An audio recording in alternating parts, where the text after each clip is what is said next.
Assalamu alaikum warahmatullahi wabarakatuh. Mpenzi mtazamaji, natumai mzima buheri wa afya. Jina langu ni Haifa Muhammad na karibu katika kipindi kipendacho Pewa Asubuhi ndani ya kitengo Ijue Dini Yako. Alhamdulillah, naamini mpenzi mtazamaji umeamka vyema buheri wa afya. Naamini Allah ameweza kukupa uzima, kukupa riziki pia, maana kila kunapokucha tunaomba Mwenyezi Mungu atujalie tupate riziki, atusamehe madhambi yetu, kwani unapoamshwa kila siku ni muda wako wa kumwomba Mwenyezi Mungu ili akujalie maisha mema na pia mwisho mwema insha Allah. Mpenzi mtazamaji, katika mada yetu ya leo, kama uhalisia wetu ni kwamba tunaangazia mada nzima ni kuhusiana na wilaya, na katika awamu ya segment hii ama katika pati ya topic hii ni kuhusiana ya leo ni kwa nini wilaya ni kwa Mwenyezi Mungu kiasilia. Naamini tulipoangazia iliyopita ilikuwa inahusiana ni nini maana ya wilaya ni ya Mwenyezi Mungu, na leo ni kwa nini wilaya ni kwa Mwenyezi Mungu Subhanahu wa Ta'ala kiasilia insha Allah. Mpenzi mtazamaji, mgeni wetu leo si mwingine bali ni Sheikh Hussein Patrova ambaye anazidi kupendezesha studio zetu kwa mawaidha yake matamu na mazuri ya kuhusiana na dini, na insha Allah tukirudi kwake tutaweza kufahamu mengi na mengi zaidi. Assalamu alaykum wa rahmatullahi wa barakatuh. Wa alaykum assalam wa rahmatullahi wa barakatuh. Karibu sana Sheikh. Tunashukuru. Alhamdulillah, ni furaha tena kuweza kukuona ukitupa mawili matatu kuhusiana na dini ili tupate ufahamu zaidi. Shukran sana. Bismillah. A'udhu billahi minash shaitani rrajim. Bismillahir rahmanir rahim. Wilaya ni ya Mwenyezi Mungu. Na kwa nini? Yani, kwenye maelezo ambayo tumeeleza kuhusu wilaya kwamba tasarrufati ya kila kitu ambacho kipo chini ya ulimwengu zote zipo chini ya Mwenyezi Mungu, kwamba yeye ndiye aliyetuleta duniani, yeye ndiye muumba, yeye ndiye anayetupatia pumzi, riziki, kila kitu chote. Hivi vyote vipo chini ya uwezo wa Mwenyezi Mungu. Ana saitar au ana wilaya juu ya hivi vitu vyote. Na sisi tupo chini ya wilaya wake. Kwa nini kwamba huu wilaya ni wake Mwenyezi Mungu? Kuna kipengele muhimu au sababu muhimu ambayo inafanya wilaya inakuwa kwa Mwenyezi Mungu kwa uwasilia. Mwenyezi Mungu peke yake. Na ni kwamba kwa sababu yeye ndio mmiliki wa kila kitu. Yeye ndio Malik, na kwenye suratul Fatiha tunaambua kwamba Maliki yaumiddin. Yeye ndiye anaye miliki siku ya kiyama. Na sisi sote tunafanya haya matendo yote kwa ajili ya siku ya kiyama. Yani yule ambaye anaua, kwa mfano anaua, lakini ndani yake anajua kwamba atakuwa tested. Yule ambaye anafanya dhambi anajua kwamba kuna siku ataulizwa, na hiyo ndio siku ya kiyama.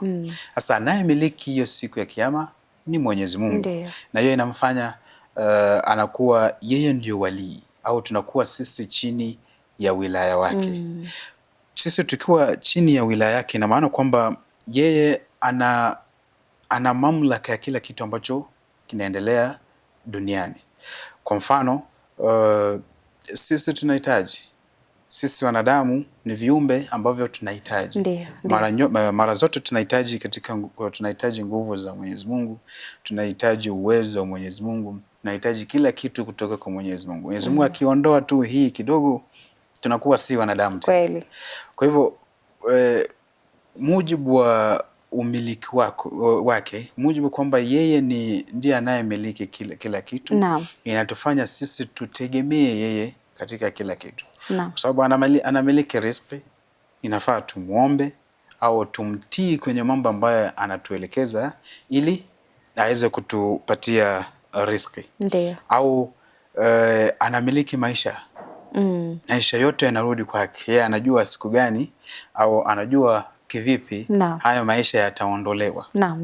Na kwa sababu anajua na yote ipo kwenye mikono yake Mwenyezi Mungu, ni juu yetu kumtii kwenye mambo ambayo anatuelekeza, kwa sababu tupo chini ya wilaya wake. Na tukimtii kwenye maelekezo yake, tunaambiwa katika baadhi ya hadithi au baadhi ya riwaya kwamba tukimtii Mwenyezi Mungu basi mambo yetu yote ambayo tunataka yatafanywa. Au tukimwomba chochote atatupatia. Kuna hadithi moja ambayo inasema ya ibadi at'ini takun mithli taqul li shay kun fayakun. Naam. Kwamba enyi waja wangu nitiini mimi muwe kama mimi. Taqul li shay kun fayakun, kwamba unaambia kitu kuwa na kinakuwa. Ndiyo.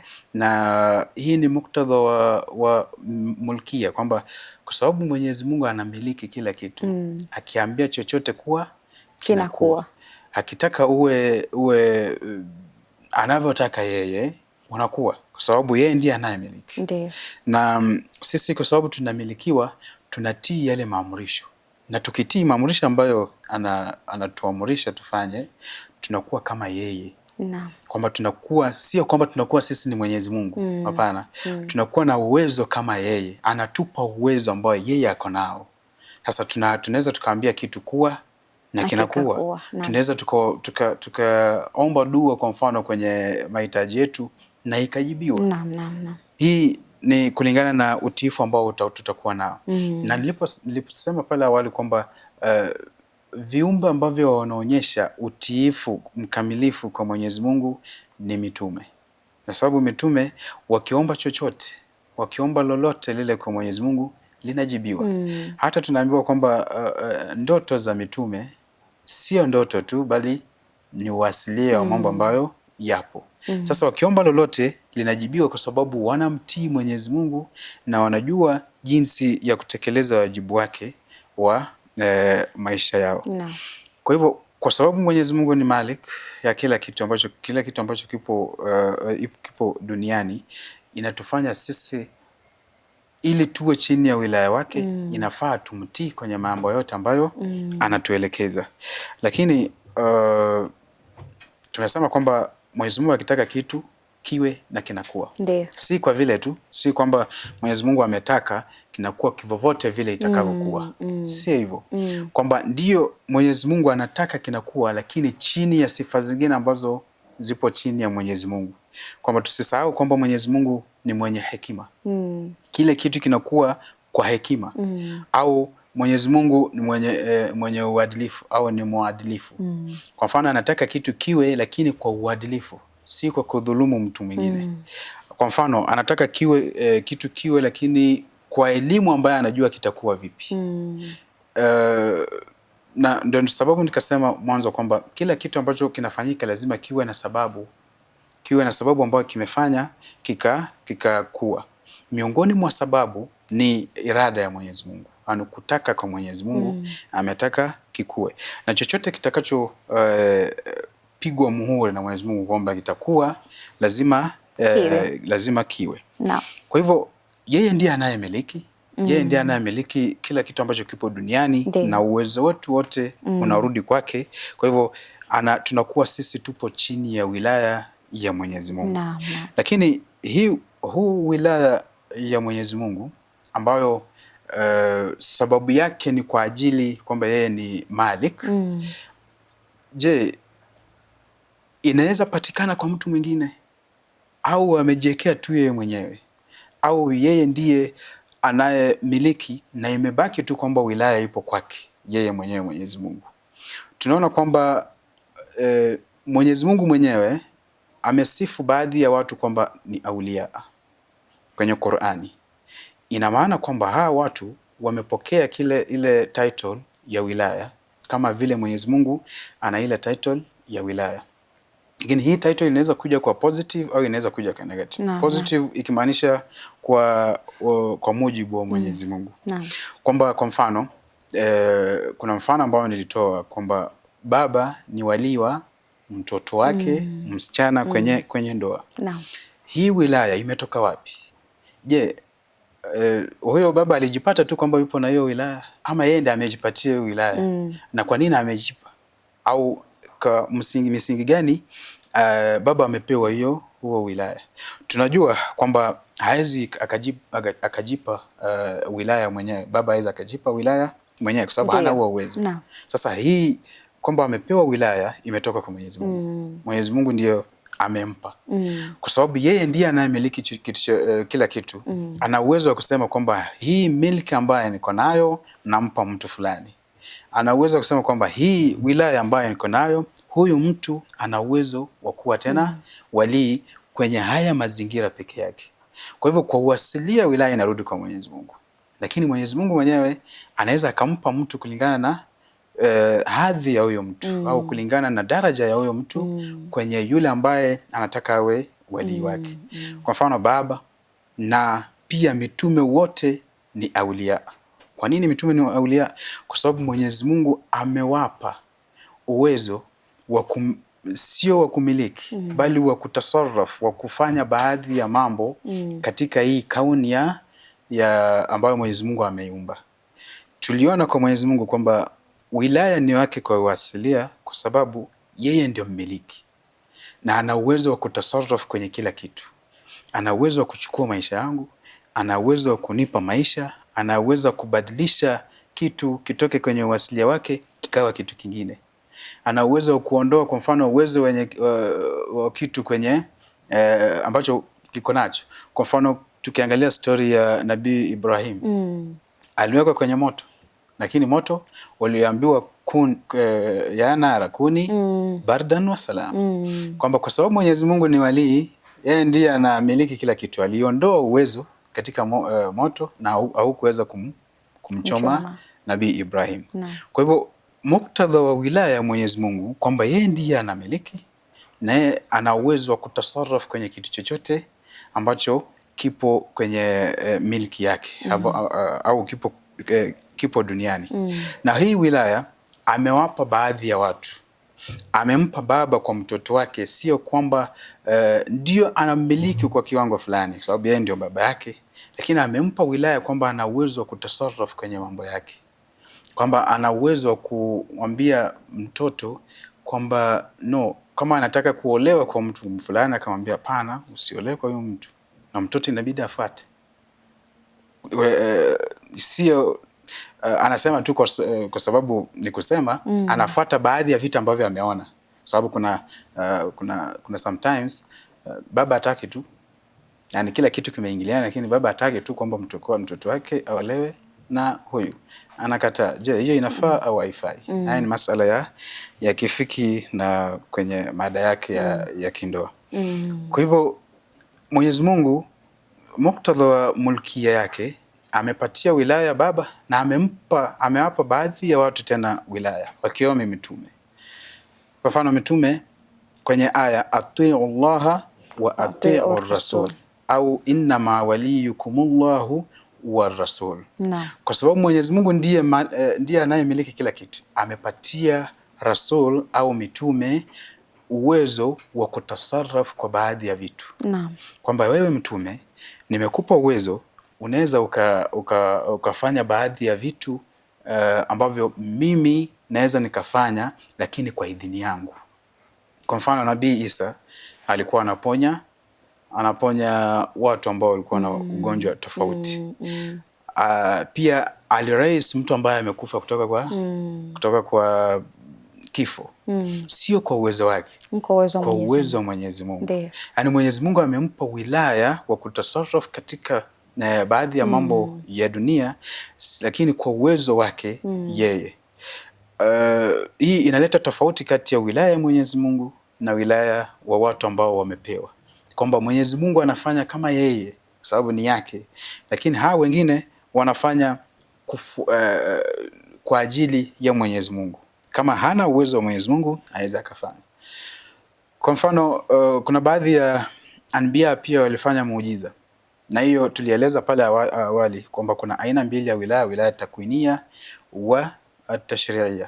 Wilaya takwinia kwamba Mwenyezi Mungu kwa sababu amepatia mitume wilaya, amepatia mitume wote uwezo wa kutasarraf kwenye baadhi ya vitu, wana uwezo wa kuja na muujiza ambao unaenda kinyume na uasilia au ada ambayo tumezoea.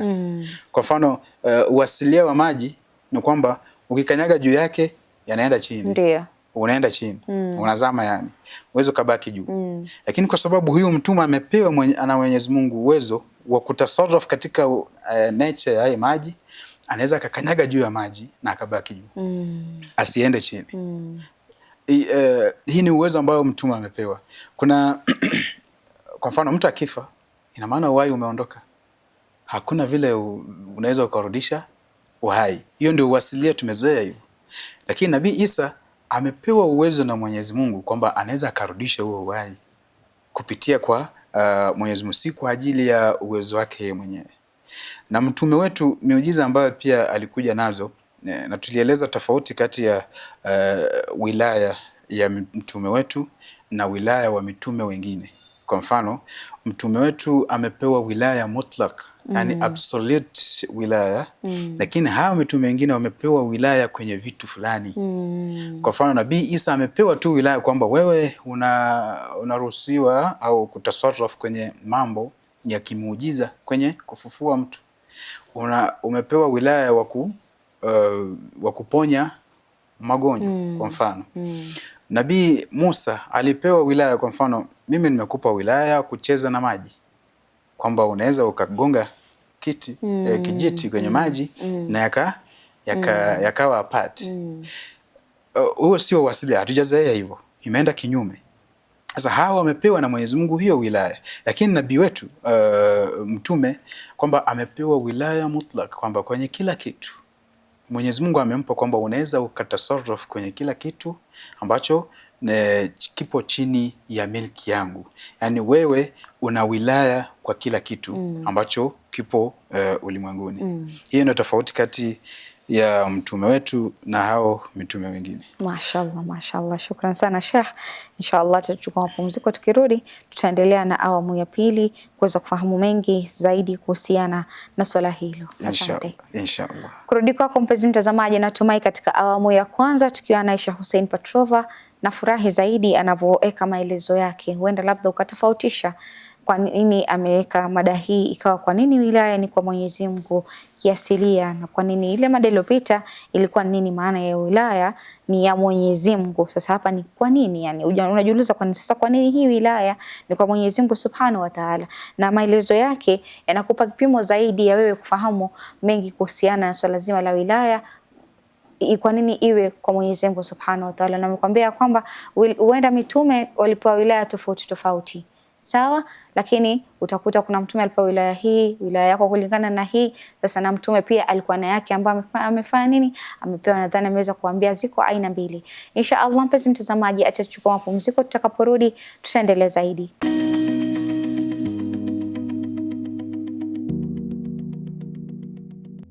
Assalamu alaikum warahmatullahi wabarakatuh. Mpenzi mtazamaji, karibu tena katika awamu ya pili ya kipindi kipendacho Pewa Asubuhi ndani ya kitengo Ijue Dini Yako. Alhamdulillah, tunazidi kuwa na Aisha Hussein Petrova ambaye anakujuza mengi kuhusiana na masuala ya dini, haswa katika mada yetu teule na nzuri zaidi ambayo ina mwendelezo hapa na pale kuhusiana na wilaya. Na katika mada hiyo chini yake ni kwa nini wilaya ni kwa Mwenyezi Mungu Subhanahu wa Ta'ala kiasilia. Inshallah tukirudi kwake Sheikh tutaweza kufahamu mengi ambayo ametuandalia siku ya leo. Karibu tena Sheikh. Tunashukuru sana. Naam. A'udhu billahi minash shaitanir rajim. Bismillahir rahmanir rahim. Naam, tulikuwa tunaona kwamba katika wilaya mbili ambazo tulikuwa tumeeleza hapo awali, wilaya takwinia na wilaya tashri'ia. Naam.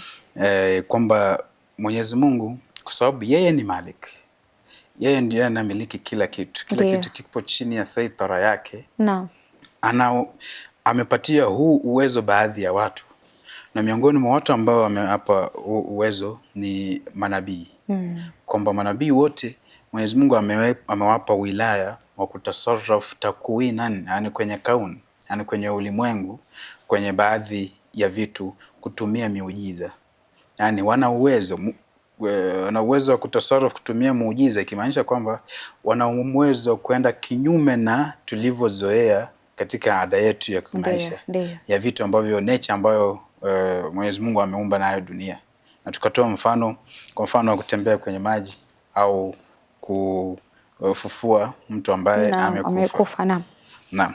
Kwa hivyo kuna aina mbili ya wilaya ambayo ni wilaya tashri'ia ambayo pia Mwenyezi Mungu aliwapa mitume, na hii ni specific kwa watu ambao wanadai connection na Mwenyezi Mungu. Naam. Kwamba mimi nimewapa uwezo wa kutoa sheria, wa kutoa hukumu kwenye baadhi ya vitu au vitu vyote ambao kulingana na ile level ya wilaya wake. Naam. Kwa mfano Nabii Isa wakati wake amepewa sheria kwamba ana uwezo wa kutoa sheria ambazo zimetoka kwa Mwenyezi Mungu, na kuzielekeza kwa wanadamu ambao walikuwepo hizo time. Ndiyo. Na tunavyojua kwamba mwanadamu alikuwa akidevelop as time passes, kwamba muda ukienda mwanadamu ana develop kiakili, kwamba uwezo wake wa kufikiria unabadilika. Mwanadamu aliyekuwepo wakati wa Nabii Isa kwa mfano, uwezo wake wa kufikiria ulikuwa haujakomaa vile mwanadamu wa saizi.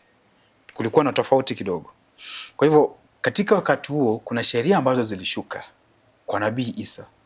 Hizi sheria kwamba Mwenyezi Mungu amempatia nabii wilaya wa kutasarruf kwenye hizi sheria, wa kuambia kwamba mimi nataka mfanye hivi, mimi nataka maswali hivi, mimi nataka mfunge hivi, lakini si kwa mahitaji yangu vile anavyotaka Mwenyezi Mungu. Nimetumwa na Mwenyezi Mungu ili niwaambie maswali hivi. Hiyo ndio wilaya ambayo alipewa. Na ina maana kwamba hatuchukui hiyo sheria kutoka kwa mtu mwingine yeyote, ila kwa nabii ambayo yupo wakati huo. Kwa mfano nabii yupo na kuna mtu mwingine pia anataka atoe sheria. Hatukubaliwi au hatuna uwezo wa kwenda kuchukua sheria kwa huyo mtu na tuachane na nabii ambaye amepewa hiyo wilaya. Kwa sababu huyo hajapewa wilaya. Na ilipokuja kwa nabii wetu ilifanyika hivyo hivyo, nabii Musa, nabii wote ambao walikuwepo kulingana na wakati ambao wametumwa. Akitumwa wakati huo na hizo sheria ambazo zina fit huo wakati, zinakuwa kwamba hizo sheria anatolea hao watu wa huo muda. Tofauti na nabii wetu Nabii Muhammad kwamba aliposhuka kwamba watu ambao kutoka wakati Nabii Muhammad alikuwepo mpaka siku ya Kiyama, hii duration watu ambao wanapatikana pale na uwezo wao wa kufikiria, wana uwezo wa kufikiria na kutoa sheria zote ambazo zitaendesha maisha yao, kwamba hawatahitaji nabii mwingine. Na ndio sababu nabii wetu akapewa wilaya mutlaq, na akapewa wilaya kwenye kila kitu, takwinan wa tashri'an, kwamba sheria zake zimegusa kila sehemu. Yani Mwenyezi Mungu amempa uwezo wa kutoa sheria au wa kuleta sheria kwenye mambo yote ya maisha ya mwanadamu. Na hizi sheria si kwamba yeye mwenyewe anajitolea, hapana. Sheria zinatoka kwa Mwenyezi Mungu. Na ndio sababu kuna baadhi ya hadithi ambazo nasema mtume haongei ila kwa wahi. Yani maneno ambayo anasema yote, matekelezo ambayo maelekezo ambayo anatoa yote, hiyo ni wahi. Yani Mwenyezi Mungu amempa huo uwezo wa kutasarruf kwenye hizi sheria ambazo zipo. Kwa nini amempa? Tuliongea pale awali kwamba Mwenyezi Mungu akitaka kitu kinakuwa. Kun fayakun. Kun fayakun. Lakini si kwamba ametaka tu hata sehemu ambayo akifai kuwa kinakuwa. Hapana. Lazima kuwe na muktadhi. Kwamba huyo mtume ana uwezo wa kustahimili nini zote, sheria zote, wa kufahamu sheria zote, ana uwezo wa kubeba sheria zote ambazo mwanadamu anahitaji na waeleze kwa jinsi ambavyo inafaa. Na huyo ndio mtume wetu Muhammad. Ndio sababu Mwenyezi Mungu akampa wilaya wa kila kitu, wilaya mutlaq. So ina maana gani? Kwamba mimi ambaye ninamiliki, Mwenyezi Mungu ambaye anamiliki kila kitu duniani, nimekuona wewe mtume kwamba una uwezo wa kutekeleza wajibu ambao mimi nataka. Kwa hivyo nimekupa uwezo wa kutasarraf kwenye sheria ambazo zipo duniani. Na hizo sheria zote ambazo utatoa zitakuwa au zitakuwepo mpaka siku ya Kiyama. Ndiyo. Na kwenye hadithi nadhani tunaelezwa hivyo.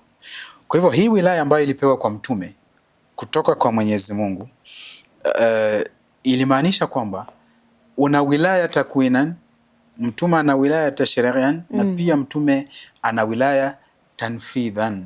Na haikupatikana hivi vipengele vitatu, haikupatikana kwa mitume wengine.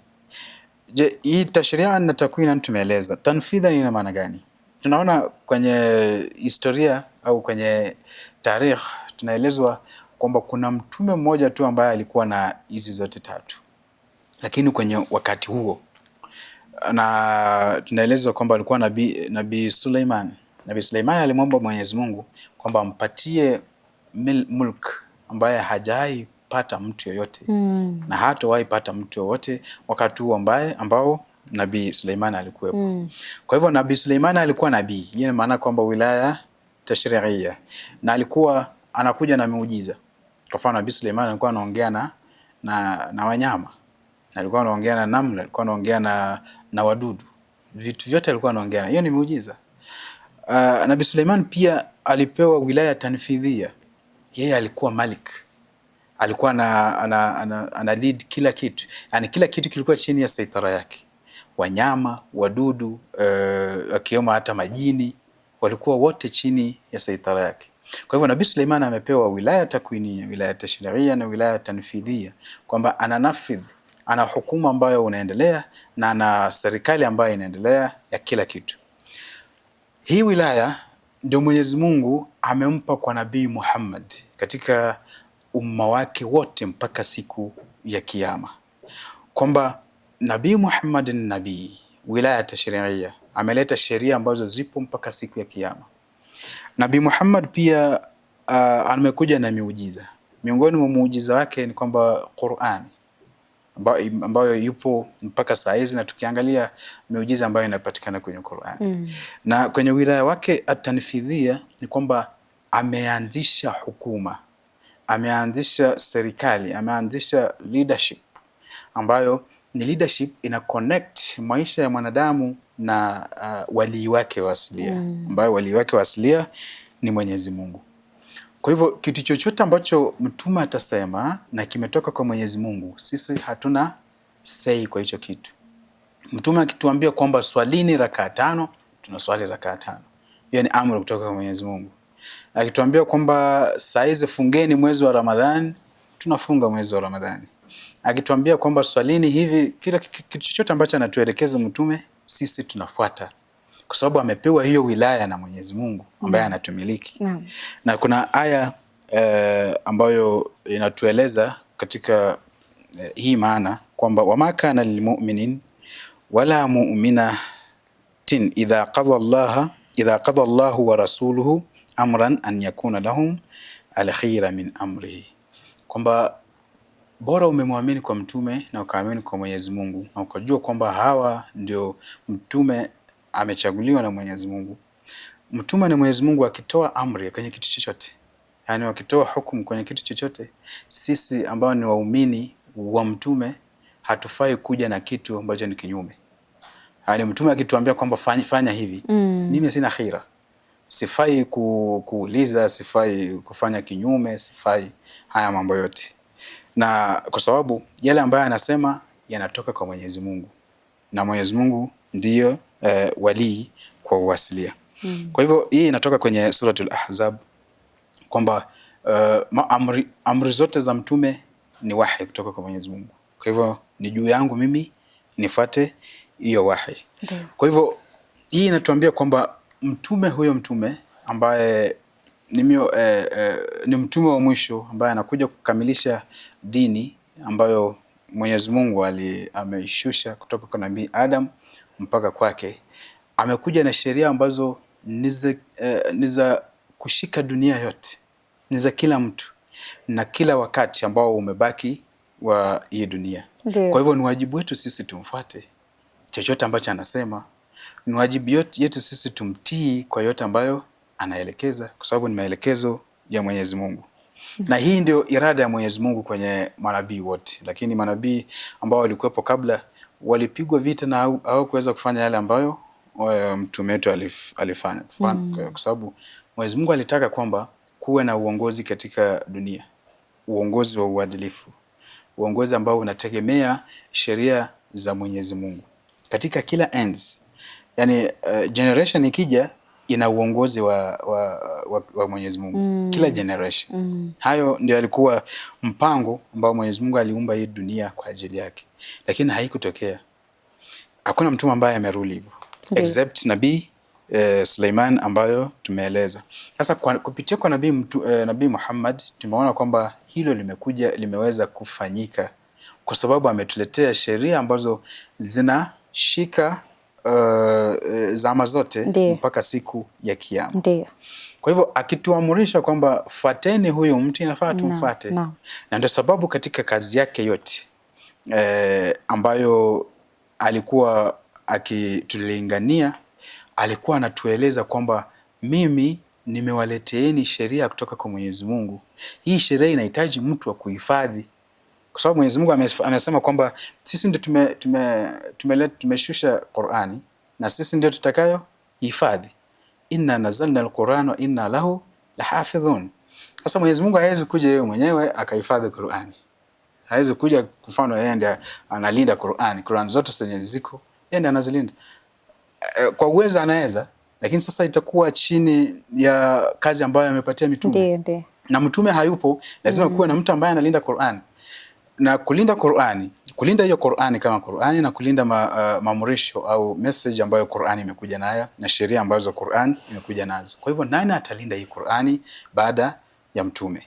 Kwa hivyo mtume inafaa atuache na mwelekeo ambao lazima tukiangalia huo mwelekeo tutakuwa tunatekeleza kazi ambayo Mwenyezi Mungu ametaka kwake. Lakini kama hata tuachia huo mwelekeo, akili inatuambia kwamba mtume hajatekeleza kazi yake kikamilifu. Na huo mwelekeo ndio ulioonekana katika siku ya Ghadir Hum. Yani kupiga muhuri. Siku ya Ghadir Hum ilikuwa kama mtume kwenye utume, kwa sababu ilikuwa siku ya kupiga muhuri ya uongozi baada ya mtume. Kwamba hii risala ambayo nimekuja na sheria ambazo nimekuja nazo nikiziacha bure hazitaendelea hivyo, kuna watu ambao wataziharibu. Kwa hivyo ili ziendelee lazima nifanye nini? Lazima niache uongozi, kwa sababu mimi nimeanzisha uongozi. Kwa hivyo lazima niache uongozi ambao utaendeleza uongozi ambao mimi nimeuanzisha. Na ndio sababu siku ya Ghadir Hum akasema kwamba huu uongozi ambao nataka ni ambao yule ambaye alikuwa anaamini kwangu, ambaye alikuwa amenichukua mimi kama walii, basi inafaa amchukue Imam Ali kama walii wake baada yangu. Mashaallah. Na hapo huo ndio ulikuwa mwanzo wa uongozi baada ya nabii. Na uongozi tunasema wilaya. Wilaya baada ya nabii. Na huu wilaya ambao umetoka kwa Mwenyezi Mungu kwenye hiyo aya, innama waliyukumullahu wa rasuluhu walladhina amanu. Sasa tumeacha kwa rasulu walladhina amanu. Hawa walladhina amanu ni kina nani? Man kuntu maulahu fahadha aliyu maulahu. Hawa ndio alladhina amanu alladhina yuqimuna as-salata wa yutuna zakata. Kwa hivyo mtume amekuja kueleza ile aya ambayo ilikuwa inatueleza aulia wetu ni kina nani, kwa uasilia ni kina nani, baada ya kupata kwamba wilaya aslia unatoka kwa Mwenyezi Mungu. Mashaallah, mashaallah. Shukran sana Sheikh, umeelezea vizuri sana. Inshallah Allah azidi kukujaza kheri na kukupa nuri. Alhamdulillah, ni ufahamu mzuri ambao nazidi kuupata, na inshallah naamini tukiendelea na mada yetu nitaweza kupata maswali mawili matatu ambayo nitakuuliza kwa mwendelezo wa hii mada, ili mpenzi mtazamaji asione labda anachanganyikiwa, bali aone kwamba kuna ufahamu zaidi ambao tunahitajia ndani ya kufahamu kuhusiana na hili swala zima la wilaya. Shukran sana Sheikh. Inshallah. Kurudi kwako mpenzi mtazamaji, natumai katika awamu ya pili alhamdulillah tumefanikiwa kukamilisha awamu hii. Alhamdulillah, Sheikh anayekueleza vizuri, anakujuza vyema, anakufahamisha vyema kuhusiana na swala zima la wilaya, ama kwa nini wilaya ni kwa Mwenyezi Mungu Subhanahu wa Ta'ala. Na kuna vitu ameweza kuelezea hasa anapogusia kuhusiana na mitume, kwa nini walikuwa wilaya ilikuwa inafika upande wao, na hili linakupa wewe kwamba ufahamu wa wilaya ni kwa Mwenyezi Mungu, lakini pia Allah anachagua nani ambaye atapata hii wilaya. Na pia tutaweza fahamu kule mbele kwa nini wilaya inafika tofauti, upande wa mitume, upande wa maimamu, na pia upande wa Uislamu. Insha Allah mpenzi mtazamaji, kufikia hapo sina mengi ya kusema isipokuwa ni kukwambia fi amanillah.